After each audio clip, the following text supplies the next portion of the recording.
रोहान, तुमने तो मुझे अकेला ही छोड़ दिया है। इतना सारा काम जमा हो गया है और ऊपर से अकेले बोर हो रही हूँ मैं।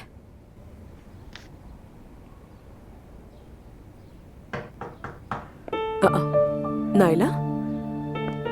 अस्सलामु अलैकुम। वालेकुम अस्सलाम। खुश आमदीद। बहुत शुक्रिया। तुम्हारा कैसे आना हुआ आज यहाँ? मेरी डिलीवरी डेट करीब है तो मैं हॉस्पिटल के लिए कुछ डेकोरेशंस देखना चाहती हूँ। ठीक है, देख लेते हैं। आओ बैठो यहाँ।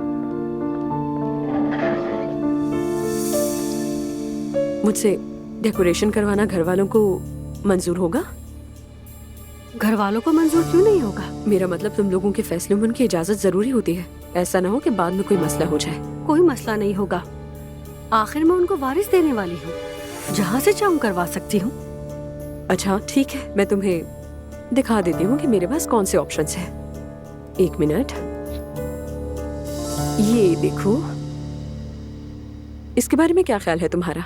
हम ये भी कर सकते हैं। तुम्हें इनमें से जो भी समझ में आए मुझे बता देना, ठीक है ना? मैं फिर देख लूंगी कैसे मैनेज करना है। ओह, ये कितना प्यारा है। ये भी कितना खूबसूरत लग रहा है। वैसे आप क्या कर रही हैं आजकल? आपका मंगेतर कैसा है?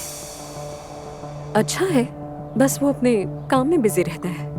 वो काफी अच्छा है, मुझे बहुत पसंद आया था। शुक्रिया तुम्हारा, मैं बताऊंगी उसे।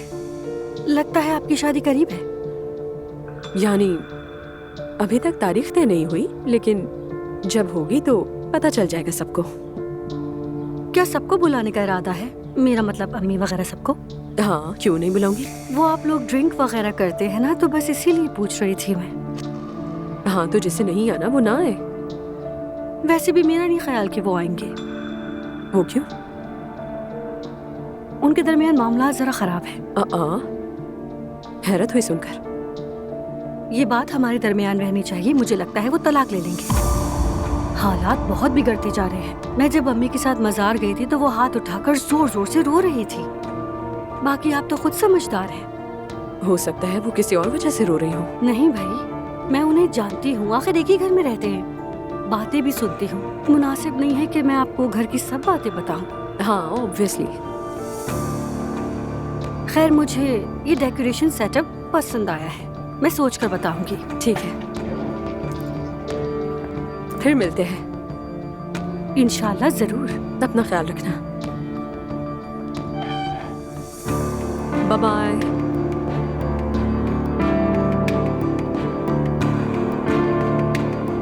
तलाक वाली बात पर कितना यकीन कर बैठी। लगता है बाबा पे कुछ ज्यादा ही फिदा है। दीवानी हो गई है। ये बात सुनकर उसकी आंखों में खुशी दिख रही थी। और बेचारी अम्मी अंदर ही अंदर ये सब कुछ सोचकर टूट रही हैं। या मेरे अल्लाह, क्या वो दोनों वाकई में तलाक ले रहे हैं?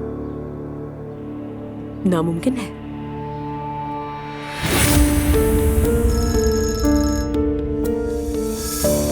मरियम, मैं एक मीटिंग में हूँ तो मैं बाद में कॉल करता हूँ। ठीक है फिर अब्दुल्ला साहब, आप मसरूफ होंगे तो मैं जाकर रोहान से मिलाती हूँ जब तक। एलिफ है ना वो? आप उस फहाशा औरत के साथ हैं और मुझे कह रहे हैं कि मैं मीटिंग में हूँ। मरियम, मैं बाद में बात करता हूँ। वो रोहान से मिलने आई है। तो क्या उस वजह से मरियम पागल हो रही है?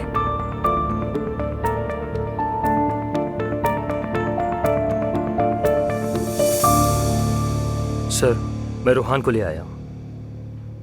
हम उसे जबरदस्ती काम पर लाए हैं। या अल्लाह, मुझे सब्र अता कर। मैंने उससे बात की है सर, वो जल्द ही संभल जाएगा। उसे अक्ल से काम लेना होगा। वो बदमाश इब्राहिम अर्तुल साहब के आदमियों से बचकर निकल गया है। कैसे?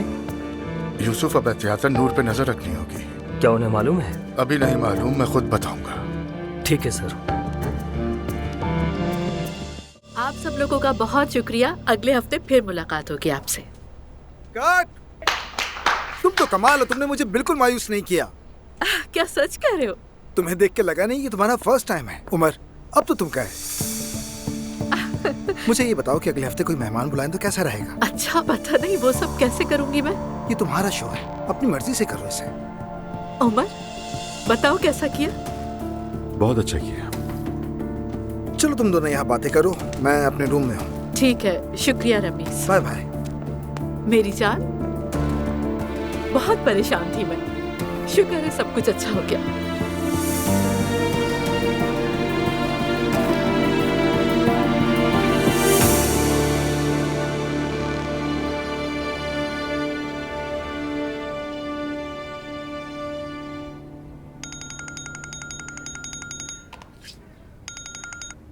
हेलो। क्या हो रहा है मेरी जान? आई, ये लफ्ज तुम्हारी जुबान से बिल्कुल अच्छा नहीं लगता। अब ऐसे सच बताओ तो मुझे भी बहुत अजीब लगता है, मगर अभी तुम्हारी बहन ने जिस तरह का शो किया मेरा दिल तो बहुत खुश हो गया, बेफिक्र हो गया हूँ। शूटिंग कैसी रही तुम्हारी? अच्छी रही, बल्कि मेरी तवक्को से भी अच्छी रही। तुम कहो तो हम मिल सकते हैं। अभी तो मीटिंग का टाइम है, तुम मेरे घर आ जाओ, तफसील से बताऊंगा तुम्हें। तुम्हारे घर आ जाऊं? पहले तो कभी आई नहीं ना, और वैसे भी अब तो रिलेशन में है ना। अगर तुम चाहोगी तो मैं ज्यादा कंजर्वेटिव हो जाऊंगा, बता देना, ठीक है ना? अच्छा ठीक है भाई रमीज यार, आ जाऊंगी मैं।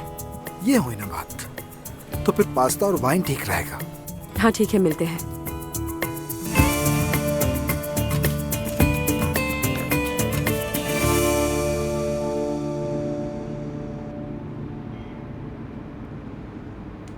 उमर, तुम ठीक हो ना? ठीक हो? क्यों पूछ रही हो? इसलिए कि तुम हंस नहीं रहे। कोई बात हुई है क्या? नाराज हो मुझसे? पता नहीं। उमर, एक बात कहूँ, फनी लग रहे हो वैसे मुझे। उमर, उमर बताओ ना क्या हुआ है आखिर? मुझसे नाराज लग रहे हो, कोई बात हुई है? मुझे ये माहौल बिल्कुल पसंद नहीं आया वैसे ज़ैनब। लेकिन कौन सा माहौल? यही सबके एक आदमी आकर तुम्हें छू रहा है, लोग तालियां बजा रहे हैं, ये सब फजूल लग रहा था मुझे। मेरा तो दिमाग खराब हो गया।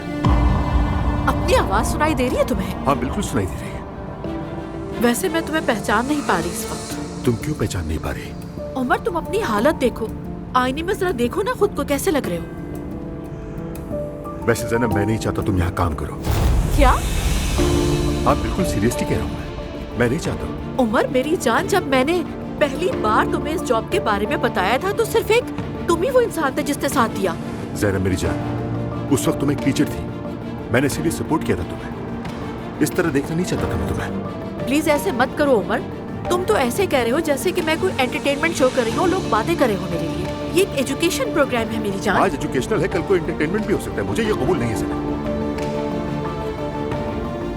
उमर, मैं तो हैरान हूँ कि वो शख्स कहाँ गया जो मुझे आगे बढ़ता हुआ देखना चाहता था। वो चाहता था मैं चमकूं। वो शख्स अभी भी यही है ज़ैनब, कहीं नहीं गया है वो। मगर तुम अपनी फील्ड में चमको, स्क्रीन पर नहीं।